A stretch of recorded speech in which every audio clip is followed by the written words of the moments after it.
Vosotros sois la luz del mundo. Una ciudad asentada sobre un monte no se puede esconder, ni se enciende una luz ni se pone debajo de un almud, sino sobre el candelero y alumbra a todos los que están en casa.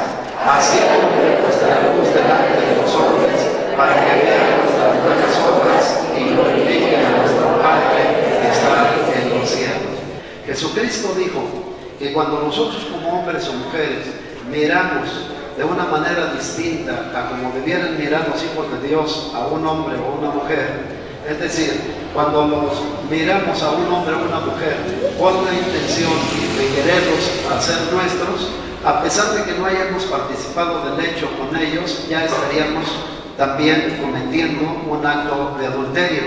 Y entonces encontramos que los hijos de Dios debemos cuidar qué hacemos con nuestros ojos, cómo los usamos, porque o los podríamos estar usando limpiamente, mirando con la vista de Cristo, o los podríamos estar usando fuera del orden de Dios, hermanos, cometiendo pecado delante de su presencia. El hecho de que sin causa alguna o sin haber adulterio de por medio no le da libertad a la persona que repudia a su esposo o a su esposa, repito, a no ser por causa de fornicación y adulterio, no le da derecho a la persona, hermanos, por cualquier otra razón, a establecer relaciones fuera del matrimonio, porque esto también implicaría caer en el pecado de adulterio, hermanos. Y que se ha hecho una práctica tan común que no quisiéramos mencionar eso, hermano, o no quisiéramos que fuera parte de la experiencia de la iglesia. Desgraciadamente, cuando los hijos de Dios descendemos espiritualmente, descuidamos la vida espiritual, ha llegado en algunos casos ser parte de las experiencias de muchas iglesias del Señor Jesucristo, hermano. Y desde luego nosotros no estamos salvos de una situación de esa naturaleza. Entonces, lo que quisiera seguirle diciendo es que la Biblia dice que la práctica de las relaciones extramatrimoniales, llamadas, calificadas en la palabra como adulterio, trae consecuencias.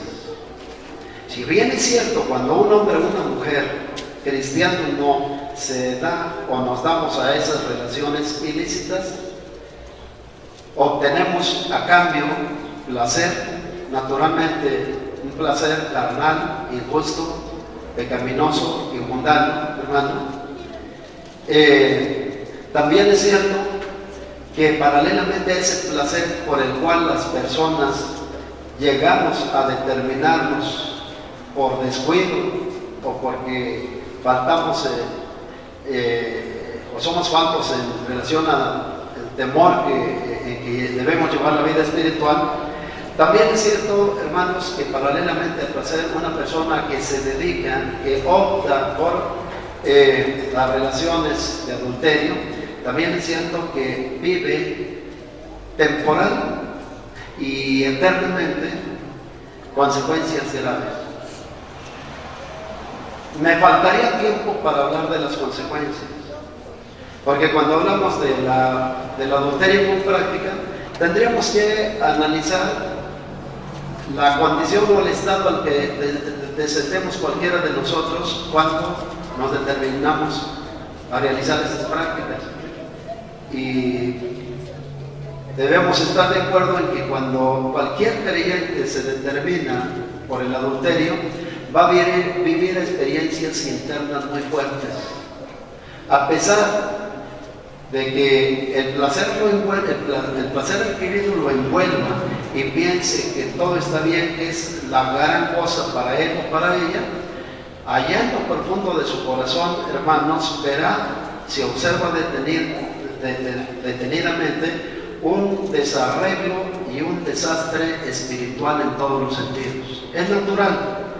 El hombre, y más los que hemos sido salvos por el poder de Jesucristo, no hemos sido traídos a la vida de Dios, hermanos, para dedicarnos a eso, o para tomar esos esquemas mundanos, esquemas del diablo, hermanos, como para hacerlos prácticas en nuestra vida espiritual. Hay consecuencias para quienes aventuradamente nos damos a ese tipo de relaciones.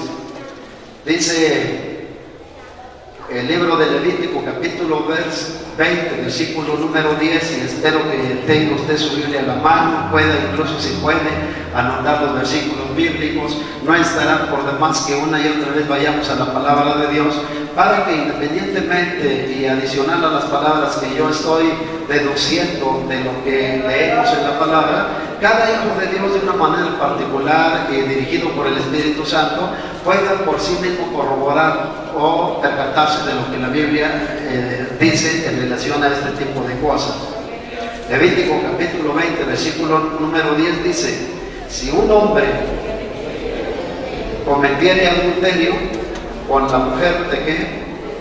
Cometiere adulterio con la mujer de su prójimo, que naturalmente no es su mujer o no sería su mujer, es el qué? El adúltero, porque así se califican las relaciones, el adúltero y la qué? Y la adúltera indefectiblemente ¿qué? O sea, sin posibilidad de seguir viviendo. Allá en el Antiguo Testamento se castigaba de parte de Dios, así lo establecía la ley de Dios, que los que cometían este tipo de cosas dentro del pueblo de Israel, el pueblo de Dios, debieran morir indefectiblemente. No pocas veces, hermanos, se dio en la experiencia del pueblo de Israel en el tiempo pasado este tipo de cosas. No fueron, aunque la Biblia no relate con detalle todos aquellos que vivieron este tipo de experiencias, no fueron pocos, sin embargo, los hombres y las mujeres que tuvieron que perder la vida físicamente, por un lado, y natural y implícitamente, hermano, perderse de la vida eterna por cometer este ilícito que Dios no ve bien delante de su presencia. La palabra indefectiblemente quiere decir que no hay opción. Indefectiblemente quiere decir sin defecto. Y quiere decir que cuando este pecado se cometía en el pueblo de Dios antiguamente, no había para los adúlteros, hermanos, posibilidad alguna de ser librados de la muerte. Si les encontraban en el lecho, esa evidencia era suficiente para llevarlos a la muerte. Y ordinariamente quienes eran encontrados en esta condición eran muertos apedrados, o sea, eran lapidados. De esa manera eran las implicaciones que en el contexto del pueblo de Dios, hermano, había respecto del adulterio. Allá en Proverbios, sin embargo, capítulo 6, retomando el capítulo 6, versos, la segunda parte del verso 32 y todo el verso 33, hallamos tres consecuencias que normalmente la palabra de Dios menciona que vienen, hermano, para el hombre o la mujer que comete adulterio. Primeramente dice, corrompe ¿qué? La segunda parte del versículo 32, ¿cómo dice? Corrompe su alma el que tal hace. O sea, el que comete adulterio corrompe su alma. La palabra corromper aquí se debe entender en el sentido de ensuciar, en el sentido de quitarle en el sentido de que una vez cometido el adulterio, hermano, se pierde la condición original en la que la persona estaba espiritualmente para, producto del adulterio, asumir una condición o un estado espiritual distinto.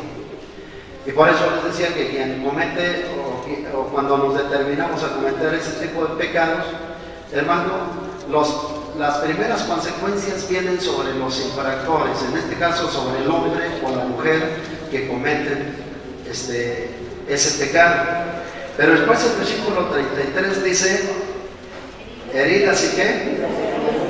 Heridas y vergüenza hallará. si tomamos la primera expresión heridas del verbo herir, podemos puntualizar que no son pocos los hombres y las mujeres que físicamente han sido severamente lesionados cuando, sorprendidos por su cónyuge, hombre o mujer, hermano, sin el temor de Dios, han llegado a ser severamente lesionados producto de haber cometido este pecado. Sí. Y incluso yo iría un poco más allá. Hay hombres y mujeres que han llegado en un contexto pagano a perder la vida por aventurarse, hermanos, a entrar en relaciones sexuales extramatrimoniales con una persona que les estaba o les estaba pedando. De manera natural debemos suponer que cuando un hombre que es casado toma una mujer que no es su mujer, enterado el varón, no podemos esperar que el varón esposo de la mujer que él tomó para la comisión del adulterio llegue o pretenda aplaudirle la acción. Hay hombres, a veces hay muchas muertes que se han dado producto de haberse determinado el hombre o la mujer, hermano, por cometer actos de adulterio. Entonces, el hombre o la mujer que se abstiene de la práctica de estas cosas, hermano, si tomamos esta palabra, podríamos decir, se abstiene también de dolor, físicamente hablando. Se evade el riesgo del peligro que implica realizar este tipo de pecados. Pero después, más adelante dice, heridas y qué. Heridas y qué, que comete adulterio, ¿qué? Heridas y qué. Heridas y vergüenza hallará. Sí. Eso, digo, cualquiera que haya tenido o que llegue a tener esta experiencia, se dará cuenta que esto es así.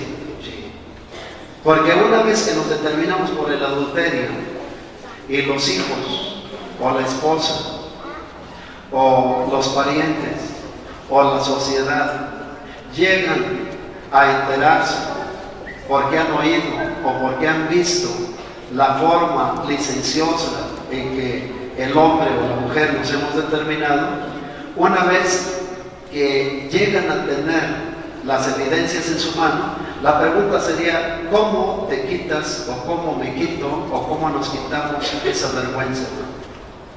¿Cómo puede mirar un padre que ha cometido esos pecados o una madre que ha cometido esos pecados? ¿Cómo puede mirar a sus hijos de frente? Igual más allá, ¿cómo puede enseñarles espiritualmente la moral cristiana? ¿Cómo puede decirle a sus hijos en un contexto de desobediencia, no hagas esto, no hagas aquello?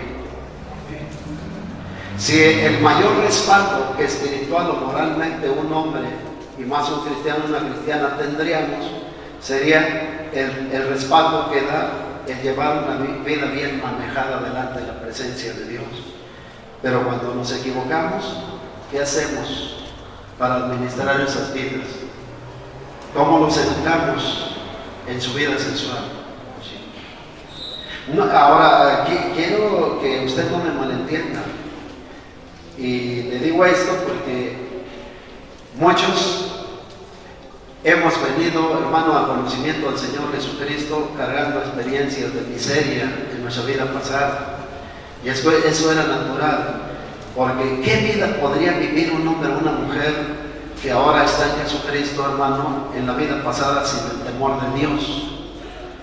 ¿Cómo podemos llevar una vida recta, limpia y pura en ese contexto de la administración sexual si no tenemos en nuestras manos el conocimiento de la palabra de Dios?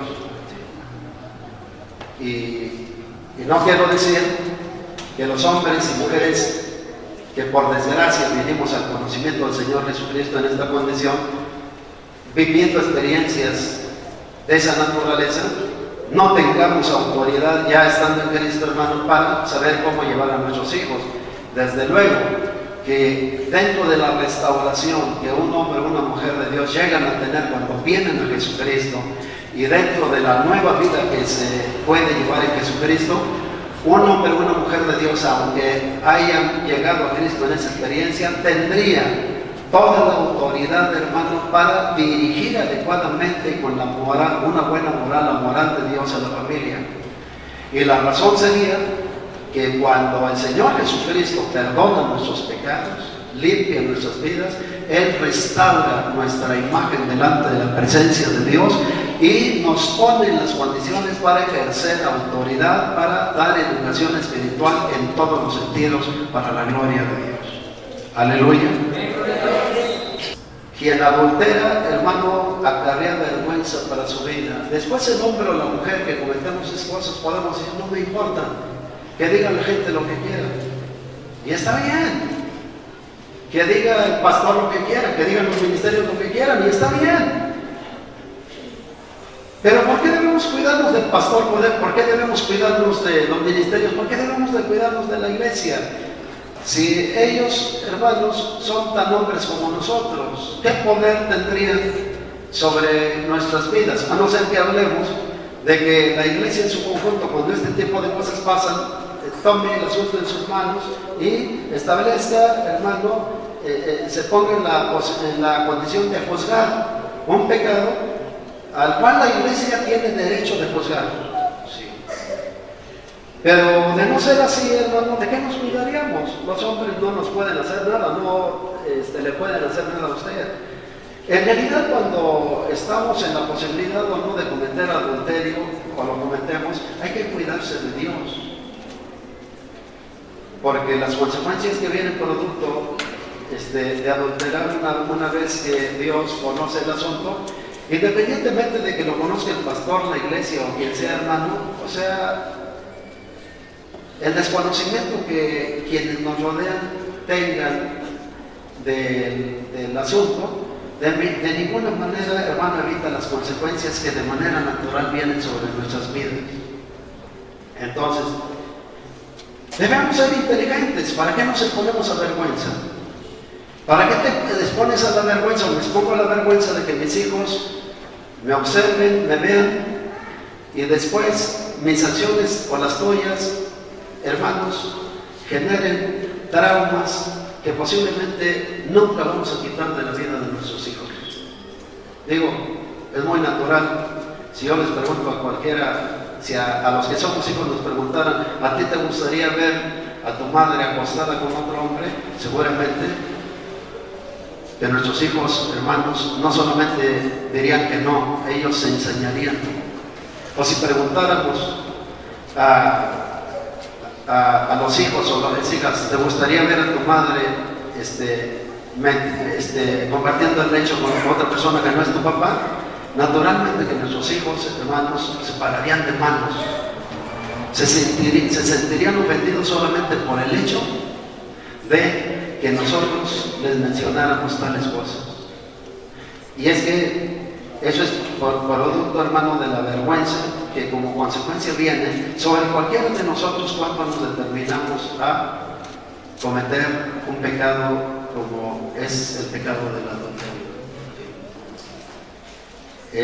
La última frase de 6:33 de Proverbios dice: su afrenta, ¿qué?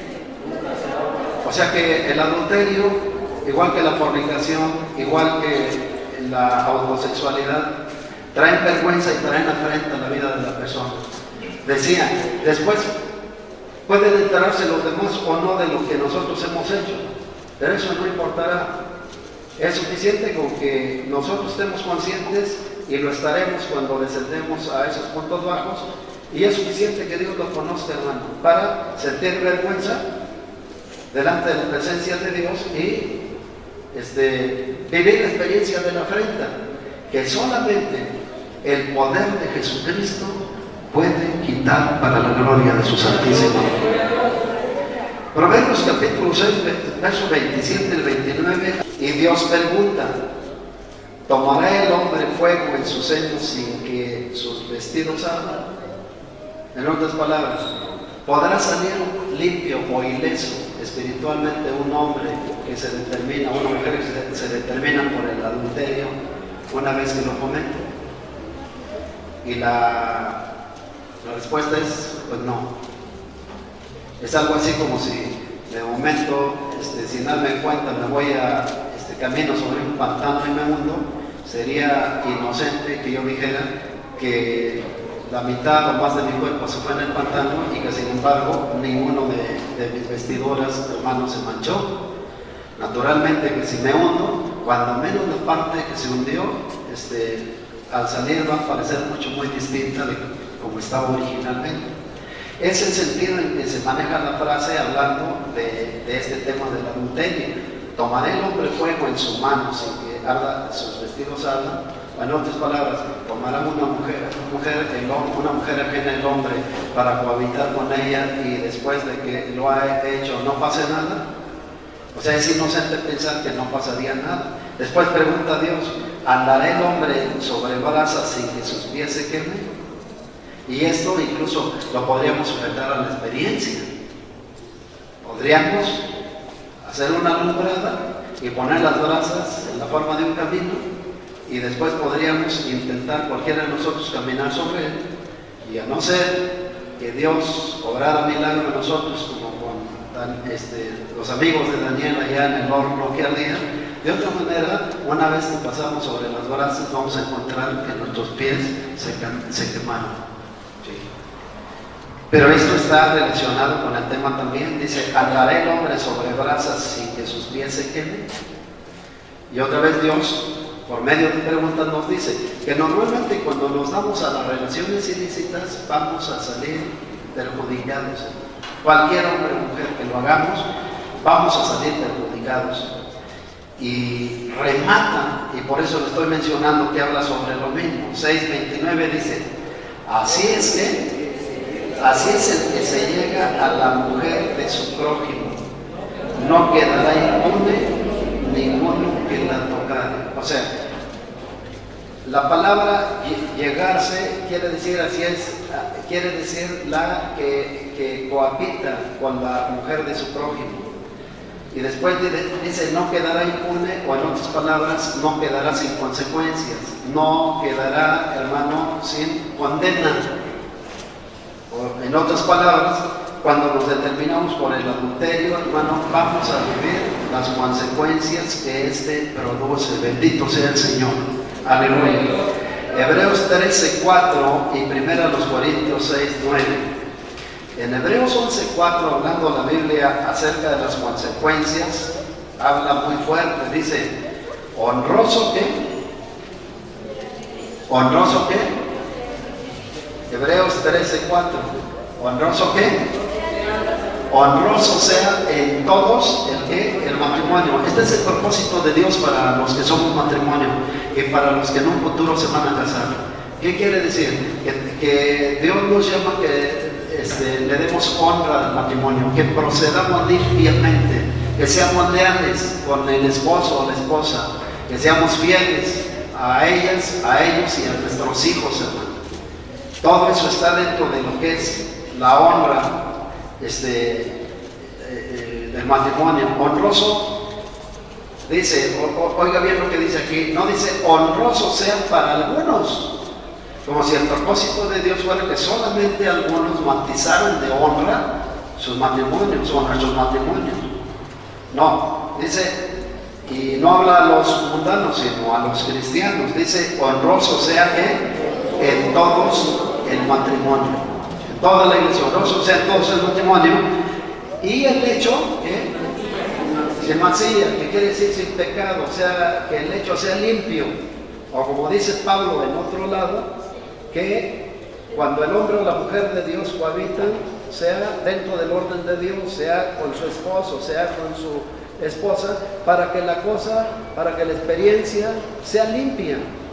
No, la palabra mancilla tiene que ver otra vez con el pecado, tiene que ver con lo pecaminoso, tiene que ver con lo impuro. Por eso dice, y el hecho sin mancilla. Pero después, hablando de consecuencias, dice, ¿pero a qué? Pero a los fornicarios y a los adúlteros los juzgará ¿quién? a los fornicarios y a los adúlteros los juzgará Dios. A los adúlteros los juzgará Dios. Aquí le hago una pregunta. Aparte de Dios, ¿hay alguien más que puede juzgar dentro del cuerpo de Cristo a quien comete adulterio? A ver, la hermana dice que no. Aparte de Dios, ¿hay alguien más en la iglesia del Señor Jesucristo o alguna otra autoridad naturalmente subordinada a Dios o autoridades subordinadas a Dios que puedan juzgar casos de adulterio en el cuerpo de Cristo? ¿Sí o no? Fíjense, si decimos que no, abrimos las puertas para que cualquier hermano en Cristo, incluso un servidor, cometamos ese tipo de pecados y nos resignamos a vivir, admitir y a vivir cotidianamente con ese tipo de experiencias.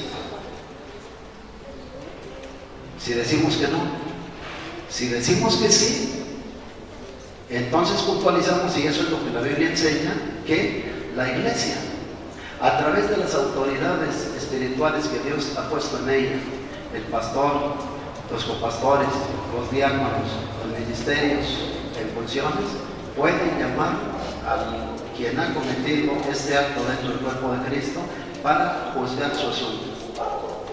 Pueden llamarlo para juzgarlo y con el propósito de restaurarlo. Sí.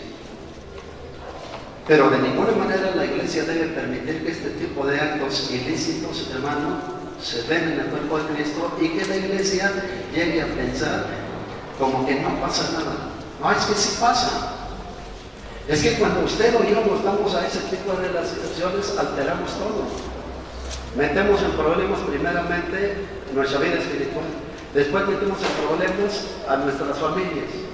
Posteriormente metemos en problemas a la iglesia. Sentamos bases para frenar la obra de Dios porque atentamos severamente contra el testimonio que debe ser característica de la iglesia para traer las almas al Señor Jesucristo. En la iglesia no podemos vivir ese tipo de experiencias.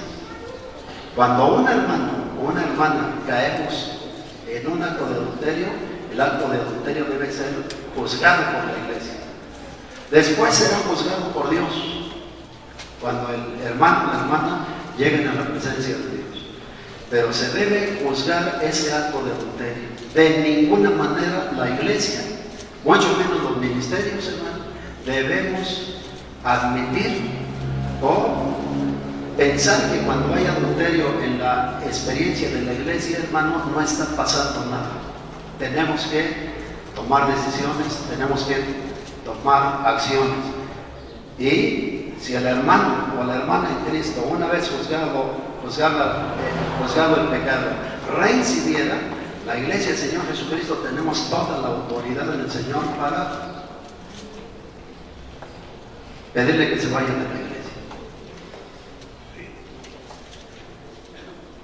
Si estamos en ello, si eso es lo que la Biblia dice, si es lo que la Biblia dice. A ver, escucho. ¿Usted está de acuerdo con lo que la Biblia dice?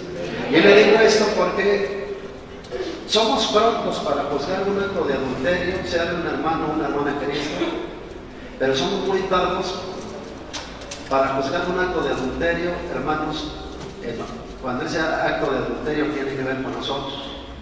Naturalmente es mucho más fácil irme contra el hermano, contra la hermana y juzgarlo junto con la iglesia. Eso es fácil. Pero ¿qué cuando el del problema eres tú y entonces la iglesia te va a juzgar a ti? A veces cuando ese tipo de casos de adulterio se dan en las iglesias del Señor Jesucristo, pronto nosotros nos salimos del orden de Dios y nosotros tenemos que tener bien claro eso. Que la persona que cometió el pecado puede ser la más cercana a ti, puede ser la persona que más quieres, pero la mejor forma de ayudarle no es tolerándole, no es coqueteando con esa posición. La mejor forma es asumiendo nuestra responsabilidad como cristianos y juzgarlo con el propósito de restaurarse. Pero pudiera ser que cuando se trata de juzgar y teniendo como propósito restaurar a un hijo de Dios, pudiera ser que queremos restaurar no admita ni el pecado, ni admita la disciplina, ni admita que sea juzgado. Y sucede lo que normalmente pasa, que a veces somos prontos para realizar esos pecados, y después, hermanos, somos prontos para evitar la responsabilidad. No son pocas las experiencias que en las iglesias del Señor Jesucristo se han vivido, de creyentes que hacen las cosas y una vez que eso fue del dominio público, inmediatamente están buscando la puerta. Pero esa no es una posición responsable. El hombre o la mujer de Dios que se da a actos de esa naturaleza, con la misma determinación que determinó realizar las acciones, con la misma determinación debe asumir, hermanos, las consecuencias. Y la iglesia, en su conjunto, debe estar de acuerdo. Los pastores no debemos ser cuestionados, ni tampoco debemos esperar que el hermano muy cercano a la hermana X o al hermano Z se ofendieron y ya se quieren ir con el que adulteró porque no les pareció que lo disciplinaran. No, nos equivocamos. Puede ser la persona más cercana a ti y la mejor forma de ayudarle no será que tú le toleres o quieras apapachar o queramos apapachar los pecados.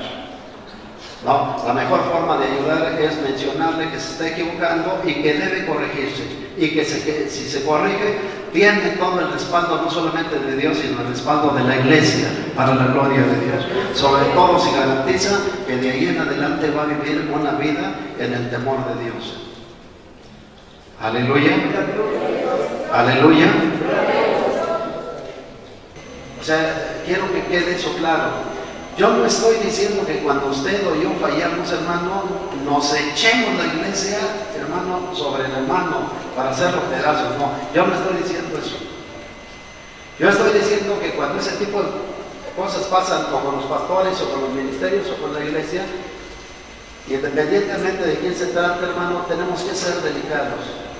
Digo, es muy crítico que cuando un pastor o un ministerio cae en adulterio, es muy crítico que deba ser juzgado, pero debe serlo. Los pastores no estamos excluidos de ser juzgados, somos parte del cuerpo de Cristo, no valemos más que los demás hermanos que ministramos. Pero después, si alguno de los ministerios cae en este tipo de cosas, hermano, debe traerse ese asunto para ser juzgado por la iglesia. Después de si ese tipo de cosas pasan en los hogares, usted como madre no apapache, ni oculte, ni quiera tapar esos pecados, porque no le va a hacer bien. O si pasan en el hogar y se trata de los padres, los hijos no tapemos esos pecados. Vamos a ser transparentes delante de la presencia de Dios, y después nos puede doler el corazón. Nos puede costar mucho tiempo restaurar al pastor, o restaurar al ministerio, o restaurar a la iglesia, o restaurar a cualquier hermano en Cristo. Pero eso será lo que mejor hagamos para la gloria de Dios. Haciendo así y no de otra manera, alumbrarnos para Dios. Cuando administramos adecuadamente nuestra vida sexual, alumbramos para Dios. Ahora yo pregunto, ¿cuántos se determinan en esta noche a alumbrar para Dios? ¿Cuántos se comprometen en esta noche a pedirle a Dios que nos permita vivir vidas sexuales bien administradas para la gloria de su santo nombre? Aleluya, hermano. Dios puede ayudarte, hermano. Dios puede ayudarme. Dios puede ayudarte allá con tus hijos. Dios puede ayudarte allá con tus padres. Dios puede ayudarnos con la iglesia. A las iglesias Dios puede ayudarlas con sus pastores. La iglesia, en la sangre de Jesucristo, tiene suficiente gracia, y esa gracia fue comprada al precio de la gloriosa vida de Cristo para la gloria de su santo nombre. Aleluya. Envolvámonos en la visión de Dios, vivamos vidas responsables para que Dios nos tome como instrumentos de su gracia. Dios nos ponga sobre el candelero, Dios nos ponga como luminares en este mundo. Y a pesar de que seamos personas sin mucho conocimiento, personas muy sencillas, a lo mejor muy pobres, hermano, tengamos la bendición de que Dios nos tome como instrumentos de su gracia para la gloria de su santísimo nombre. Aleluya, aleluya, aleluya. Bendito sea el Señor. Enséñame tu camino.